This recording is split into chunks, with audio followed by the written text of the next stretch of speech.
क्या यूपीएससी में भी खोट है? क्या इसके एग्जाम में भी कुछ धांधली होती है? क्या इसमें भी जाने का कोई शॉर्टकट है? ऐसे तमाम सवाल सोशल मीडिया पर पूछे जा रहे हैं और ये सब सवाल चर्चित ट्रेनी अफसर की वजह से पूछा जा रहा है, जिनका नाम है पूजा खेटकर। नखरे वाली, खुद की ऑडी से चलने वाली ट्रेनी आईएएस पूजा खेटकर चर्चा में है। 841 रैंक आने के बावजूद भी उनको आईएएस का पद कैसे मिला, ये सवाल उठ रहे हैं। खुद की ऑडी कार पर लाल नीली बत्ती लगाकर चलती है। महाराष्ट्र शासन भी लिखवा रखा है। अधिकारियों को डराती धमकाती भी हैं। अपने से छोटे अफसरों पर हुक्म भी चलाती हैं और सरकार से बगावत भी करती हैं। लेकिन अब इनके खिलाफ ही बगावत होने लगी है।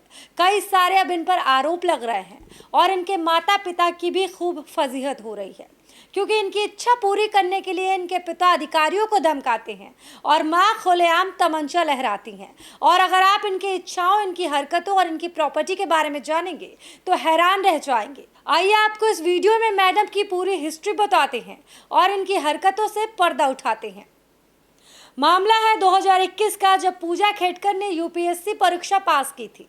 इस दौरान इन्होंने 841 रैंक प्राप्त की और इसके बाद उन्हें आईएएस का पद मिल गया और बाद में उन्हें महाराष्ट्र कैडर में नियुक्ति भी मिल गई। आरोप है कि इतनी कम रैंक पर आईएएस का पद पाने के लिए पूजा खेटकर ने कई तरह के फर्जी दस्तावेजों का सहारा लिया।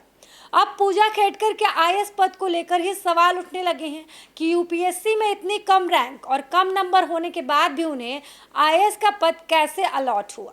कहा जा रहा है कि आईएएस बनने के लिए ये रैंक काफ़ी कम है, लेकिन पूजा ने गलत दस्तावेज लगाकर ये पद हासिल कर लिया। पूजा खेटकर ने खुद को ओबीसी नॉन क्रीमी बताया। जहां एक और आरक्षण का लाभ उठाया तो वहीं दूसरी तरफ उन्होंने विकलांगता सर्टिफिकेट लगाकर उस कोटे का भी फायदा लिया। ऐसे में उन पर गलत ओबीसी सर्टिफिकेट और विकलांगता प्रमाण पत्र देने का आरोप लगा है। पूजा खेटकर ने अंधेपन और मानसिक बीमारी का होना बताया। अपने इस दावे की पुष्टि के लिए मेडिकल जांच में शामिल तक नहीं हुई।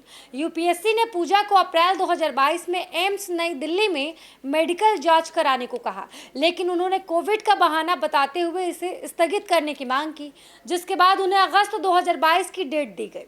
मिली जानकारी के अनुसार एम्स ने उनकी आंखों की बीमारी के बारे में बेहतर जानकारी के लिए ब्रेन एमआरआई कराने को कहा।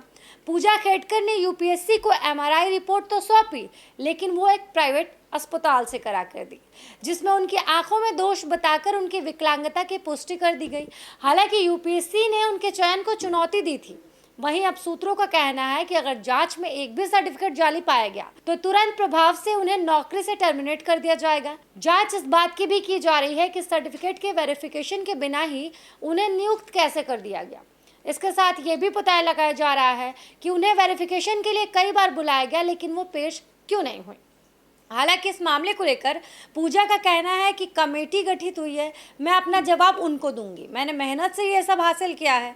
हालांकि इन विवादों के बीच पूजा का ट्रांसफ़र भी कर दिया गया है। अब उनको पुणे से वाशिम भेज दिया गया है, जो कि मुंबई में है, और इस बार वो ऑफिस ऑडी से नहीं बल्कि बोलेरो से गई। इसके अलावा पूजा के पास इतनी प्रॉपर्टी है कि जानकर आपके पैरों तले जमीन खिसक जाएगी। रिपोर्ट के मुताबिक पूजा के पिता दिलीप खेटकर पुणे में सहायक कलेक्टर रह चुके हैं। साल 2004 में वंचित बहुजन अघाड़ी के टिकट पर लोकसभा चुनाव लड़ चुके हैं। अपने चुनावी हलफनामे में उन्होंने अपनी प्रॉपर्टी की जानकारी दी, जिसमें 40 करोड़ रुपए संपत्ति बताई थी, जिसमें 48 लाख रुपए की आय उनकी कृषि से है। हलफनामे के अनुसार उनके पास 110 एकड़ कृषि भूमि है, जो कि कृषि सीमा भूमि अधिनियम का उल्लंघन करता है। इसके अलावा 6 दुकान, 7 फ्लैट, 900 ग्राम सोना, हीरा, 17 लाख की घड़ी और 4 कार है। साथ में 2 प्राइवेट कंपनी और एक ऑटोमोबाइल फर्म में हिस्सेदारी है। पूजा खेटकर के पास 17 करोड़ रुपए की संपत्ति है। इसके बावजूद पूजा ने यूपीएससी में ओबीसी एनसीएल यानी कि नॉन क्रीमी लेयर का सर्टिफिकेट लगाकर रिजर्वेशन का लाभ लिया। ऐसा आरोप है कि पूजा की मां अहमदनगर जिले के भालगांव की सरपंच है। पूजा के दादा भी प्रशासनिक सेवा में रहे हैं। अब पूजा को लेकर मामला गरमाता दिख रहा है। हर कोई यूपीएससी को लेकर सवाल उठा रहा है और ऐसा ही अगर रहा तो लोगों का यूपीएससी पर से भी भरोसा उठ जाएगा। वैसे आपको क्या लगता है, क्या यूपीएससी में भी धांधली होती है? कमेंट सेक्शन में अपनी राय ज़रूर बताइएगा।